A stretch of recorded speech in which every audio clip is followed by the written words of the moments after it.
고린도전서 5장 1절에서 7절의 말씀입니다. 조심하라.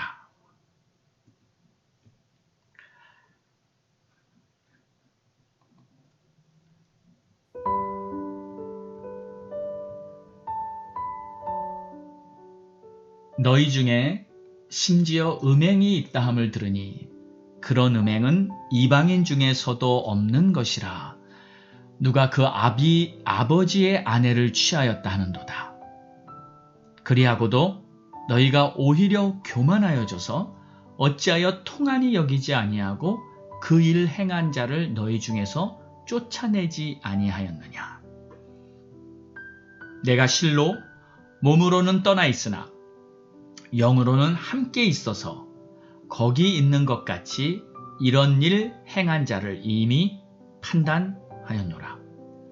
주 예수의 이름으로 너희가 내 영과 함께 모여서 우리 주 예수의 능력으로 이런 자를 사탄에게 내주었으니 이는 육신은 멸하고 영은 주 예수의 날에 구원을 받게 하려 함이라.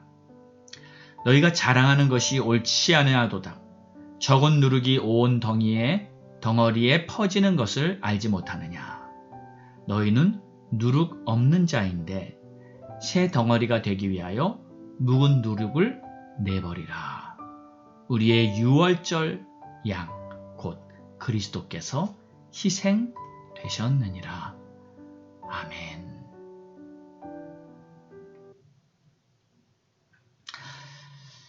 인생을 사랑한다는 것은 하나님이 우리를 당신의 자녀로 삼아주셔서 이 땅에 살면서도 하나님의 자녀로서 살아가야 하는 것이죠. 그런데 하나님께서는 우리가 인생을 어떻게 살아가야 하는지 모든 방법과 또 조심해야 될 것들도 다 알려주셨습니다. 그래서 저는 잠언을 읽어보면 마치 인생 지도를 하나님께서 보여주시는 것 같다 하는 생각이 듭니다. 무엇을 구해야 하고 어떤 부분을 조심해야 하고 어떻게 살아가야 하는지 다 우리의 생활마저도 하나님께서는 가르쳐 주십니다. 하나님은 이미 우리 인생의 답을 다 말씀해 주셨습니다. 어떻게 살아야 할지 하나님 말씀 안에 우리 인생의 지도가 다 쫙 나와 있는 것이죠. 여러분, 우리가 운전을 할 때도 모든 사인을 잘 보면서 조심해서 운전을 하면 사고도 예방하고 또 이런저런 어려움, 문제들을 예방할 수 있습니다. 그러나 이 모든 이 워닝 사인, 조심하라는 그 사인들을 무시해버리면 우리 인생에도 사고나 큰 문제들을 피치 못하는 경우가 많이 있겠죠. 하나님께서도 우리 인생길에 조심하라는 사인들을 주셨습니다. 우리가 잘 보고 신중하게 따라야 할 줄 믿습니다. 잠언 3장 6절에는 범사의 그를 인정하라. 그가 너의 길을 지도하시리라. 우리가 가는 길에 우리 하나님이 비춰주시는 밝은 의의 빛이 비친다면 우리의 발걸음이 얼마나 가볍겠습니까? 자, 오늘 본문이 말씀하고 있는 내용은 고린도 교회에 있는 죄악에 대해서 이 문제를 해결하라. 그리고 미리 조심해야 하지 않겠느냐 하는 내용이었습니다.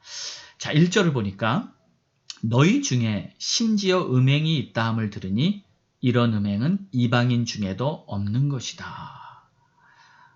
누가 그 아버지의 아내를 취하였다 하는도다. 고린도 교회의 가장 심각한 죄악 중에 하나는 바로 성적인 죄악이었습니다. 그 당시에 이 고린도는 아테네와 또 스파르타와 함께 그리스에서 3대 상업도시죠. 대도시 중에 하나였습니다. 특히 이 지중해의 교통의 요지였기 때문에 상업이 무척 발달했었고요. 또 무역도 아주 발달한 무역도시였습니다. 여러 지역에서 많은 상인들, 외국인들이 방문했고 또 그러다 보니 개방적인 분위기가 자연이 될 수밖에 없었죠. 그래서 성적인 타락이 아주 심각했는데 그리스의 소돔과 고모라라는 말을 할 정도로 성적 타락이 최악이었습니다. 그런 고린도에 사도 바울이 교회를 세운 것이었어요. 그가 2차 전도 여행 때 그곳에 들려 약 1년 6개월 이상을 머무르면서 그곳에 직접 교회를 개척했던 것입니다. 자, 그런데 사도 바울이 떠난 후 몇 년이 지나고 보니 교회가 이 성적 죄악의 문제가 아주 심각도를 넘어선 겁니다. 이러한 내용이 사도 바울의 귀에까지 들려오게 되었죠. 고린도 교회 성도들의 이 음행의 죄악이 아주 심각한데 어떤 자가 아버지의 아내까지 취하였다. 당시는 이 사회가 일부 다처제를 허용하고 있었기 때문에 집안에 아버지의 아내가 여럿이 있을 수가 있었습니다. 그런데 성경은 분명히 얘기하죠. 성적 타락, 음욕을 조심하라고. 요한계시록 17장에 보면 이런 말씀이 있습니다. 7 대접을 가진 천사 중 하나가 와서 내게 말하되 많은 물 위에 앉은 큰 음녀가 받을 심판을 보이리라. 땅의 임금들도 그로 더불어 음행하였고 땅에 거하는 자들도 그 음행의 포도주에 취하였다. 이 음녀가 있다고 성경은 밝히고 있습니다.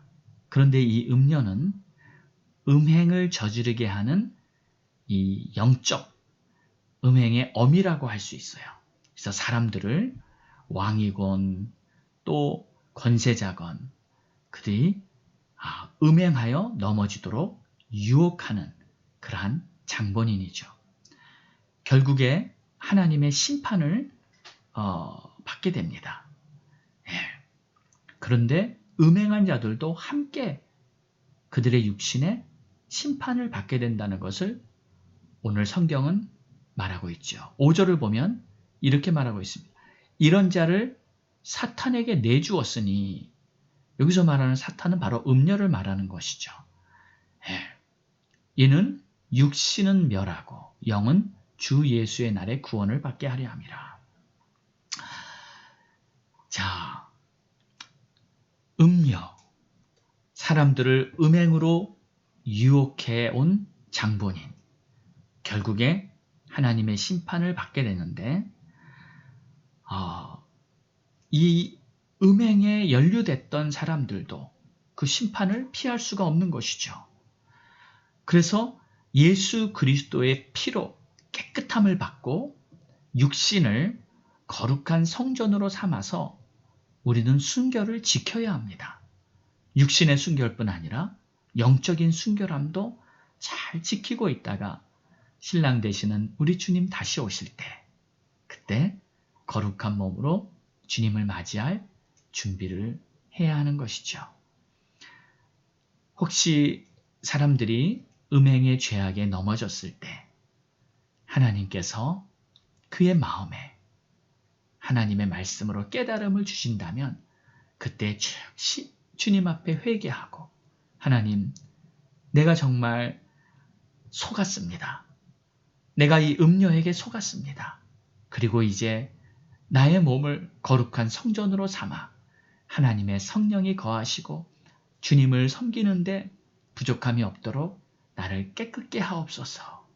이렇게 간절한 회개와 정말 온전한 그러한 참회가 있을 때 마치 다윗이 시편 51편에 그가 밧세바에게 행한 죄악, 그 모든 악한 행실을 하나님 앞에 철저히 회개하고 그가 회복되었을 때 하나님께서 그를 새롭게 하셨듯이 지금도 누구든지 하나님 앞에 우리의 참된 회개를 올려드리면 우리 주님의 보혈이 우리를 깨끗이 씻어 하나님의 거룩하신 구원에 참여하게 인도해 주실 줄 믿습니다. 자, 두 번째로는 오늘 내용을 보면 이 누룩이라는 내용이 나옵니다. 6절과 7절에 보면 너희가 자랑하는 것이 옳지 아니하도다. 적은 누룩이 온 덩어리에 퍼지는 것을 알지 못하느냐. 지금 무슨 말을 하고 있는 것입니까? 1절부터 5절까지의 내용을 보면 어떤 사람이 아비의 아내를 취하는 그러한 음행을 저질렀는데 그 상황을 보고 너희가 오히려 교만하여져서 통한이 여기지 아니하고 그 일 행한 자를 너희 중에 쫓아내지 아니하였다. 무슨 뜻입니까? 그 상황을 알면서도 책망하지 않고 훈계하지 않고 그리고 덮어줬다는 거예요. 그리고 그렇게 덮어준 사실을 성경에서는 교만이라고 말하고 있습니다. 교만. 그래서 지금 이러한 죄악이 만연하게 됐는데 6절을 보면 너희가 자랑하는 것이 옳지 않도다. 적은 누룩이 온 덩어리에 퍼지는 것을 알지 못하느냐. 지금 그 한 사람이 음행의 죄악을 범했는데 그것을 가만히 놔두고 덮어주었더니 그것이 온 덩어리에 퍼지게 된다는 말입니다. 자, 그러니까 이런 뜻이죠. 여러분, 우리가 연약한, 부족한 우리의 자신들의 모습으로 살아가면서 사실 죄로부터 온전히 자유할 수는 없다고 생각합니다. 여러 가지 유혹, 거짓의 유혹, 탐욕의 유혹, 음욕의 유혹, 또 내 자신을 높이려고 하는 여러 가지 그러한 유혹들에서 우리가 죄를 범했을 때 그 작은 누룩이라고 그것을 방심하면 안 됩니다. 무시하면 안 됩니다. 거짓말 한 번 한 것쯤이야. 그게 무슨 큰 죄라고. 이렇게 생각하기가 사실 얼마나 쉽습니까? 적은 건데 이게 무슨 큰 남들도 다 이 정도 죄는 짓지 않나 하는 그러한 타협을 자기도 모르게 스스로 할 수가 있어요. 그런데 이 작은 누룩이라도 하나님께서는 이 누룩을 무시하지 않는다는 거예요. 작은 건데 이게 무슨 큰 얼마나 영향을 미친다고 괜찮아 그렇게 생각하지 말라는 것입니다. 작은 누룩이라 할지라도 빨리 제거하여 우리가 거룩하고 정결한 하나님의 자녀로 서야 하는 줄 믿습니다. 여러분, 배가 침몰할 때 처음에는 작은 구멍에서 스며드는 물로 시작하지요. 그 작은 구멍에서 스며드는 물이라고 조심하지 않는다면 결국 그 배는 완전히 침몰해 버립니다. 하찮아 보이는 작은 것에 큰 배도 침몰하게 되는 것입니다. 작다고 방심하면 안 됩니다. 여러분, 우리 여호수아서에 지금 하나님과 동행하는 믿음의 삶에 대해서 우리가 계속 말씀을 나누고 있는데 백성들이 이 7장에 보면 아이성을 향해 전투하러 나아가는데 그때 그들이 방심을 합니다. 작은 성이라고 우습게 보았습니다. 그리고 자기 마음대로 전략을 짜서 자기들의 방식대로 그 아이성을 돌격해 가죠. 그런데 그 전투의 결과가 어떻게 됐죠? 그들은 보기 좋게 패배하고 맙니다. 그 작은 전투에, 작은 일에 그들이 우습게 보고 방심하는 틈을 타서 결국 그들은 실패라는 아주 큰 교훈을 얻게 되는 거였죠. 자, 그런데 여기서 이 누룩이란 무엇인가요? 누룩이란 세상에 속한 것을 말합니다. 조금 더 영적으로 말하자면 죄라고 볼 수 있어요. 여러분, 일단 우리가 이것부터 인정을 해야 합니다. 그래야 모든 영적인 것이 풀리게 됩니다. 세상으로부터 온 것, 세상에 속한 모든 것들은 다 죄와 연관이 되어 있습니다. 그래서 성경에는 믿음으로 행치 아니한 모든 것이 다 죄라고 말씀하고 있는 것이죠. 세상은 어둠이고요. 세상의 권세 잡은 자는 사단 마귀고요. 세상의 모든 것들은 다 죄의 열매들입니다. 근데 겉으로 보기에는 그렇게 안 보이는 경우가 있죠. 겉으로 보기에는 괜찮아 보이고 겉으로 보기에는 그럴싸해 보이죠. 그러나 속은 절대 그렇지 않습니다. 세상이 시간이 흐르면 흐를수록 지나면 지날수록 죄에 대한 그 속셈, 무서운 괴력들은 상상을 초월할 만큼 우리들을 멸망시키려고 그렇게 다가오고 있습니다. 그래서 주님께서는 우리들에게 말씀하시기를 너희는 그런 어두운 세상에 나가서 빛과 소금이 되어라고 하는 것이죠. 어둠과 빛은 함께 융합될 수가 없습니다.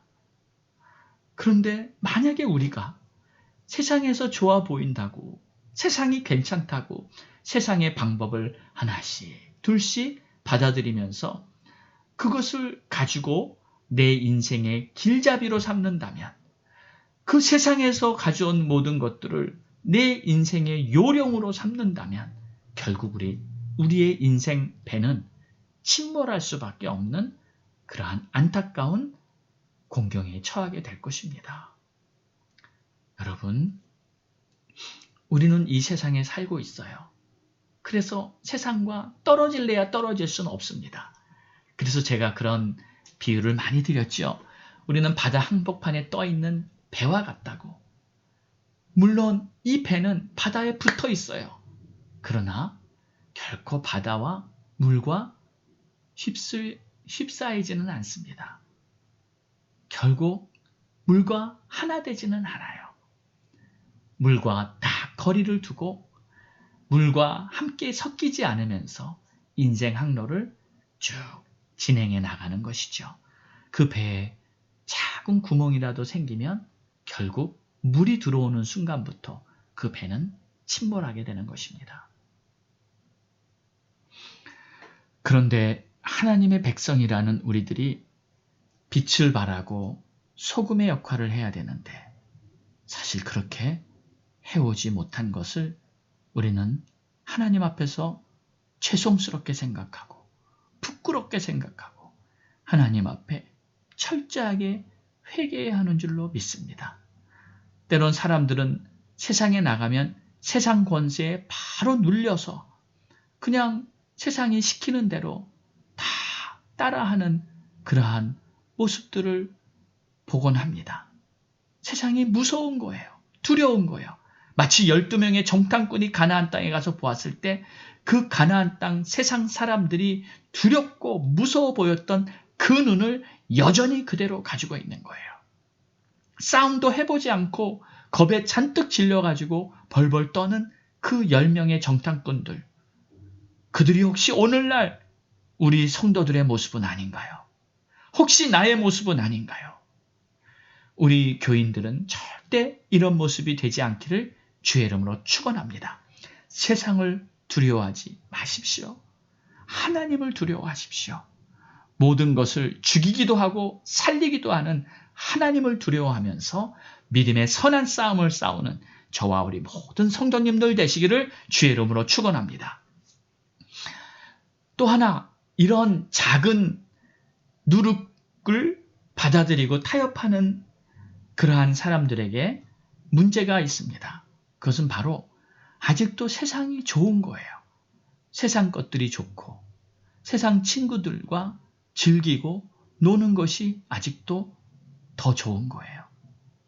하나님의 말씀을 펴서 말씀을 읽고 주님께 찬양드리고 기도하고 하나님의 은혜를 가족들과 이웃들과 친구들과 함께 나누는 것보다 세상 방식으로 노는 것이 더 좋은 거예요. 세상에 대한 미련이 남아있고, 여러분 어떨 때 이런 현상이 생기는지 아십니까? 바로 성령 충만이 떨어지면 그때는 세상이 좋아 보입니다. 은혜가 충만하면 어디 세상 TV 프로가 재밌던가요? 세상 음악이요? 계속 주님을 찬양하기 바쁘죠. 내 입가에는 주님에 대한 감사 찬송, 주님의 보혈에 대한 그 은혜의 찬송이 끊일 새가 없고 주의 말씀을 보며 마음에 감동과 눈물이 있는 것이죠. 근데 성령 충만이 떨어지면 세상 것들이 좋아 보이고요. 그리고 결국 시간이 오래가면 그 사람은 넘어지게 되고 다시 옛사람으로 돌아가는 경우도 있습니다. 작은 누룩 때문에 그런 거예요. 작은 누룩을 우리 조심합시다. 내 안에 혹시라도 세상을 좋아하는 마음이 조금이라도 생기고 있다면 빨리 뿌리 뽑아 버리시기를 축원합니다. 그리고 뜨뜻미지근하게 믿으려 하지 말고 이왕 하나님 믿는 거 분명하게 선을 긋고 단호하게 선포하면서 뜨겁게 주님을 믿는 그러한 우리 모두가 되기를 주의 이름으로 축복합니다. 그런데 이런 말을 할 때 성도님들 가운데 목사님 노력해 보겠습니다 하고 말하는 분들이 간혹 가끔 계십니다. 목사님 말씀 다 맞는데 힘들어요. 그렇게 살기가 너무 어렵습니다. 그러나 노력은 해보겠습니다. 그런데 여러분 이걸 아셔야 합니다. 노력을 한다는 것은 내 힘으로 해보겠다는 뜻입니다. 하나님은 그걸 원하시지 않아요. 하나님은 결단을 하라고 말씀하십니다. 하나님은 노력하는 자를 도와주시는 것이 아니라 뜻을 정하고 결단한 자를 도와주십니다. 그리고 결단을 한 경우에는 하나님께서 성령을 부어주셔서 성령의 충만한 능력으로 내가 한 결단대로 살아갈 수 있도록 능력을 우리 안에 주시는 거예요. 우리는 내 힘과 능력으로 세상을 이기는 것이 아니라 성령의 권능으로 세상을 이기는 줄로 믿으시기 바랍니다. 하나님이 주신 말씀이 성령이 우리 안에 임함으로 말미암아 불덩이와 같이 마치 이 총알에 포탄에 화약 불이 붙으면 그 쇳덩어리는 벽을 뚫고 나갈 수 있는 그러한 포탄이 되듯이 하나님의 말씀에도 불이 붙어야 합니다. 하나님의 말씀에 성령의 불이 붙으면 그 말씀이 나를 능력 있게 살아가는 하나님의 자녀로 만들어주는 줄 믿습니다. 자, 그러면 여러분 세상이 좋아 보일 때 그럴 때 있잖아요. 세상이 좋아 보여요. 그럴 때 어떻게 할까요? 그런 문제가 우리 앞에 자꾸 보이고 도전으로 다가올 때 답은 사실 이거 한 가지밖에 없습니다. 하나님을 더 열심히 사랑하는 거예요. 하나님께 내 마음을 더 쏟아 열심히 주를 사랑하는 겁니다. 더 열심히 예배드리고 더 열심히 말씀 보고 더 열심히 기도하는 것입니다. 사랑을 열심히 하면 사랑이 자랍니다. 이왕 주님 사랑하는 거 여러분 열심히 주님 사랑하시기 바랍니다. 힘을 다해 주님을 사랑하시기를 축원합니다. 다른 일은 힘을 다해 하면서 왜 주님 사랑하는 일은 힘을 다하지 못합니까? 온 힘과 열정을 다해서 주님을 사랑하기 위해서 우리 함께 정말 우리 마음에 불이 붙어가는 그러한 새날이 열리기를 주의 이름으로 축원합니다. 또 두 번째 이러한 누룩이 작은 누룩이 우리를 유혹하고 우리의 눈을 이끌어갈 때 예방하는 방법은 이 죄악은 미리 방지하는 것입니다. 그러니까 이 작은 누룩이 온 덩어리에 퍼지지 않도록 란 뜻은 죄라는 것은 처음에 시작할 때는 아주 작게 별거 아닌 것처럼 우리 안에 침투해 들어옵니다. 그런데 그때 방치하지 말고 잘라버리거나 그리고 미리 들어오지 못하도록 방지하는 것입니다. 한 사람의 죄악이었는데 많은 사람에게 죄의 영향을 미치는 경우를 흔히 봅니다. 어떤 한 사람이 교회에서나 또 모임에서나 그가 갖고 있는 그 그 죄로 말미암아 그 무리 전체가 그 죄의 영향을 다 받게 돼서 정말 그 공동체가 무너져 버리는 그러한 상황이 발생하게 되는 것이죠. 처음부터 이 죄가 발생할 기회를 허용하지 말아야 합니다. 이것이 현명한 길이죠. 여러분, 우리가 믿음의 눈으로 보면 앞이 보입니다. 여러분 그런 거 이렇게 느끼지 않습니까? 어떨 때는 답답하고 이 일을 어떻게 처리해야 하나, 앞으로 어떻게 해야 하나. 그런데 기도를 하고 주의 말씀을 보면 어떠한 생각들이 떠올라요. 그리고 앞에 이렇게 되겠구나. 이런 일이 생기겠구나. 그러면 이렇게 준비하면 되겠구나 하는 지혜가 떠올라요. 여러분 이건 성령님께서 우리에게 주시는 계시입니다. 그것이 바로 하나님이 함께해 주시고 인도해 주신다는 하나님의 열매입니다. 그래서 이런 식으로 하다 보면 앞으로 어떻게 될 것인지 내 눈앞에 미래가 어렴풋이 보이는 거예요. 여러분 우리가 어떤 미래를 알아맞히려고 기도하는 게 아니고요. 기도를 하다 보면 하나님이 보여주시는 길이 내 눈에 믿음의 눈으로 보이는 거라는 거죠. 그러면 무엇을 예방할지 알게 되고요. 또 내가 느끼는 대로 기분 내키는 대로 살아가는 것이 아니라 하나님이 원하는 그 길로 살아가려는 그러한 의지가 생기고 또 능력이 생겨서 하나님의 길로 갈 수 있는 하나님의 사람이 되는 것입니다. 여러분, 믿음으로 주님의 길을 따라가실 수 있는 그러한 주님의 자녀가 되기를 축원합니다. 죄악을 예방하고 죄에서 자유하시기를 축원합니다. 자, 오늘 또 말씀을 보면 적은 누룩뿐만 아니라 이 묵은 누룩이라는 말도 나옵니다. 7절을 보십시오. 너희는 누룩 없는 자인데 새 덩어리가 되기 위하여 묵은 누룩을 내버리라. 자, 너희는 누룩 없는 자다. 무슨 뜻입니까? 누룩이 없다는 것은 이제 죄가 없는 자라는 뜻입니다. 어떻게요? 7절 후반에 그 말을 하고 있죠. 우리의 유월절 양, 곧 그리스도께서 희생되셨느니라. 맞습니다. 예수 그리스도께서 우리를 위해 십자가에 달려 죽으시고 우리 주님의 보혈로 말미암아 우리의 죄가 깨끗이 씻어진 것을 믿으시기 바랍니다. 그래서 우리는 누룩 없는 자라고 이미 하나님께서는 우리를 그렇게 칭해 주셨어요. 나의 자녀들은 의롭고 흠없고 내가 보기에 사랑스럽고 내가 기뻐하는 나의 거룩한 순결한 자녀들이다. 예수 그리스도 거룩하고 정결한 우리 주님의 피가 우리의 죄악을 깨끗이 씻어주셨기 때문에 이제 우리는 이렇게 온전한 하나님의 자녀가 된 것이에요. 그런데 묵은 누룩은 뭡니까? 이것은 옛사람의 모습을 말합니다. 여러분 가끔씩 그럴 때가 있지 않습니까? 제가 이런 경험을 했습니다.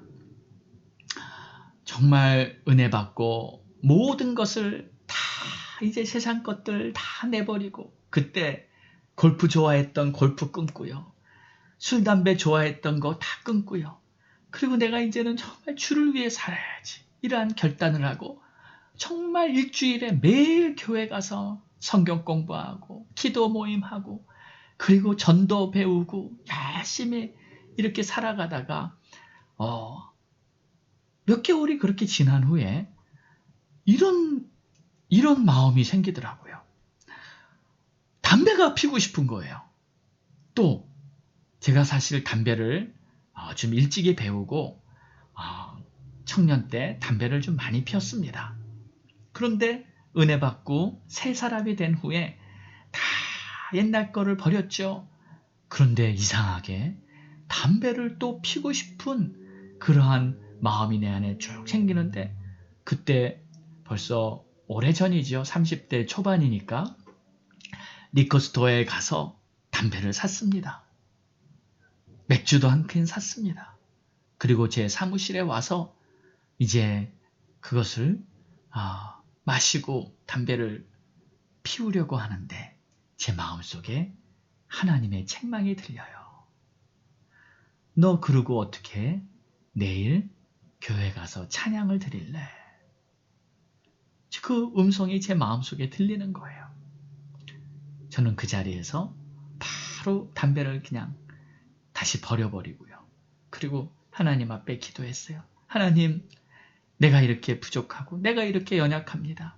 하나님, 나도 모르게 어떻게 내가 다시 리코스터에 가서 이런 것을 사오는 그러한 실수를 저질렀나요? 주님 용서해 주세요. 다시는 그러지 않겠습니다. 주님 나를 도와주세요. 여러분, 우리는 죄로부터 받는 유혹에 완벽하게 차단되어 있지는 않은 것 같아요. 순간적으로 방심할 때, 또 방심 안 하더라도 이 악한 영의 죄의 유혹과 공격은 공휴일이 없습니다. 언제든지 우리에게 침투해 두려고 하며 우리를 죄의 노예로 만들려고 하는 그 영적인 전투는 매일같이 우리들의 삶 속에 있는 것입니다. 특히 옛날에 좋아했던 것, 옛 삶의 근성을 이 마귀는 알기 때문에 그거를 건드리면서 우리를 정복하려고 하는 것이죠. 여러분, 묵은 누룩을 조심하십시오. 그래서 묵은 누룩을 다 제거시키고 확실하게 제거시키고 하나님 안에서 새 피조물이, 나는 이제 그리스도 안에서 새로운 피조물이라 날마다 선포하면서 말씀 안에서 승리하기를 주의 이름으로 축원합니다. 자, 마지막 세 번째입니다. 이번에는 이 교만함이라는 이 죄악이죠. 2절에 나오죠. 너희가 오히려 교만하여져서 어찌하여 통한이 여기지 않고 그 일행을 너희 중에 쫓아내지 아니하였느냐. 교만이 죄를 더욱 방치시킨다는 겁니다. 여기 죄를 지은 문제가 있는 사람이 있습니다. 그런데 그것을 알고도 보고 있으면서도 그냥 계속 방치시킵니다. 그런데 그 이유가 뭐냐면, 왜 그렇게 됐냐면 그들이 교만해서 그랬다는 거예요. 자, 그러면 다른 각도로 우리가 이 말씀을 본다면 이렇게 볼 수 있죠. 여러분, 겸손하면 죄악에 대해서 민감해지고 신중해집니다. 다시 말하겠습니다. 우리가 겸손하면 죄악에 대해서 신중해집니다. 또 민감해집니다. 작은 죄도 그 죄 때문에 마음이 떨리고요. 그리고 또 그 작은 죄라 할지라도 하나님 앞에서 두렵고 떨리는 마음으로 하나님 앞에 엎드리게 됩니다.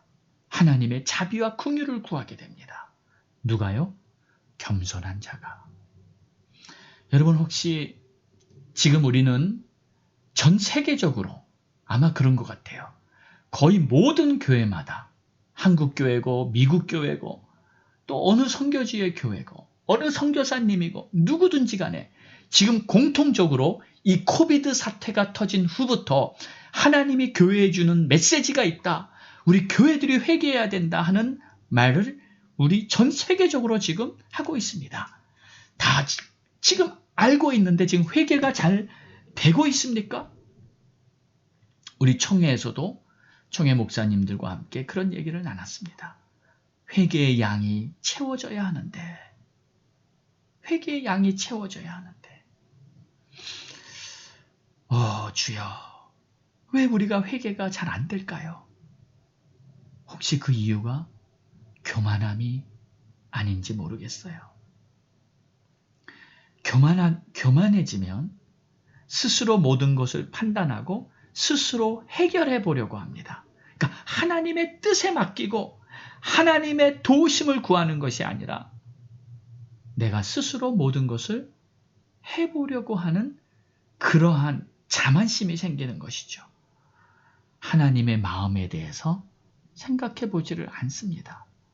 그게 교만입니다. 그러면 이미 죄악이 방치되고 점점 더 죄가 커져서 그 죄의 누룩이 온 덩어리에 퍼지게 되는 상황까지 타락하게 되고 마는 것이죠. 저는 오늘 말씀을 이렇게 생각하고 또 말씀을 전하려고 준비하고 기도하다가 우리가 겸손하지 못해서 하나님 앞에 새로워지지 못하고 있구나. 그리고 진정한 승리를 하려면 이 비결이, 이 키가 무엇인지 다시금 깨달았습니다. 여러분, 승리자의 키는, 승리자가 되기 위한 열쇠는 바로 겸손입니다. 겸손한 자가 승리할 것이고 하나님께서는 교만한 자를 대적하시고 겸손한 자를 돕신다 하셨는데 우리는 주님, 예수님의 모습을 닮아 겸손하게 자기 자신을 더욱 낮추고 또 다듬어 가야 합니다. 저는 요즘 이 시간이 날 때면 이 인터넷에서 좋은 내용들을 많이 이렇게 설치해서 찾아봅니다. 특히 이 말씀과 또 이렇게 좋은 교훈들을 이렇게 찾다 보면 한국 교계에서 이런저런 사람들이 그 중에는 주의종도 있고 평신도도 있습니다. 많은 사람들이 자신의 생각들을 올리고 나누는 그러한 내용들을 듣게 됩니다. 신실한 하나님의 사람들이 많이 있다는 것을 보고 얼마나 감사한지 몰라요. 각자 전공 분야가 있는데 그 전공 분야에서 하나님의 사람들이에요. 자기가 가진 최선을 다해서 많은 사람들에게 유익한 하나님의 은혜를 나누기 위해서 애를 쓰고 있는 모습을 볼 때 감동이 되고 참 기쁩니다. 그러나 또 한편으로는 이런 모습도 있어요. 남의 잘못과 남의 허물에 대해서 이 비판하고 논쟁하는 내용들도 얼마나 많이 있는지 모릅니다. 그런데 얼마나 판단을 그렇게 잘하는지 몰라요. 물론 좋은 의도와 좋은 목적을 가지고 이렇게 판단하는 것이라고 이렇게 믿고 싶습니다. 그런데 한편으로는 이런 상황이 되다 보면 같은 교계, 같은 하나님의 자녀들 안에서도 더 큰 분열들이 일어나게 될 것이라는 그러한 생각이 됩니다. 여러분, 옳고 그른 것보다 더 중요한 게 있죠. 그것이 뭐죠? 빌립보서 2장의 말씀처럼 남을 나보다 낮게 여기며 주님의 마음을 가지고 겸손하게 주님께 모든 것을 맡기는 것이 가장 주님 보시기에 옳은 것이라고 믿습니다. 사랑하는 우리 성도 여러분, 중요한 상황일수록 우리는 더욱 겸손해져야 합니다. 그래야 죄를 분별할 수 있는 분명한 능력이 생기고 그래야 내 자신을 지킬 수 있는 그러한 거룩하고 정결한 하나님의 자녀가 될 줄 믿습니다. 오늘 어제가 미국의 대선의 날이었죠. 오늘도 여전히 이 미국 대통령 선거 때문에 온통 나라가 긴장이 돌고 있습니다. 미국뿐만 아니라 이 미국 대통령 선거는 전 세계에 미치는 영향이 있기 때문에 아주 전 세계가 주목하고 있는 것 같습니다. 그런데 이 상황을 보면서 저에게 이렇게 연락이 오시거나 또 내용을 나누는 그런 분들이 계세요. 근데 보면은 안타까워하고요. 또 걱정하고 또 여러 가지 반응들이 있습니다. 근데 저는 이렇게 믿습니다. 하나님께서는 이미 결과를 주관하고 계시고 하나님의 통치 아래 이미 하나님의 주권 아래서 모든 것이 진행돼 가고 있어요. 누가 당선되든지 간에 여러분 하나님의 계획 안에 있다는 것을 믿으시기 바랍니다. 그래서 우리는 주님을 의지하고 주님께서 주님의 손 안에 이 모든 상황들이 이루어질 것이고 또 진행되어 갈 것이라는 것을 믿어야 합니다. 그리고 어떠한 결과가 나오든지 간에 우리는 하나님의 사람으로서 하나님을 경외하며 하나님의 뜻을 따르는 것은 어떤 상황이든지 간에 변함없이 하나님을 바라보며 따르는 그러한 주님의 자녀가 돼야 하는 것이죠. 정권이 바뀐다고 우리의 믿음이 바뀌는 것이 아니죠. 지도자가 바뀐다고 우리의 신앙이 바뀌는 것이 결코 아니죠. 하나님이 하시는 하나님의 역사에 우리는 마음과 뜻을 다해 하나님을 따르기로 결단하고 어떠한 상황이 온다 할지라도 주님의 말씀만을 꼭 붙들고 승리하시는 그러한 저와 여러분이 되시기를 주의 이름으로 축원합니다.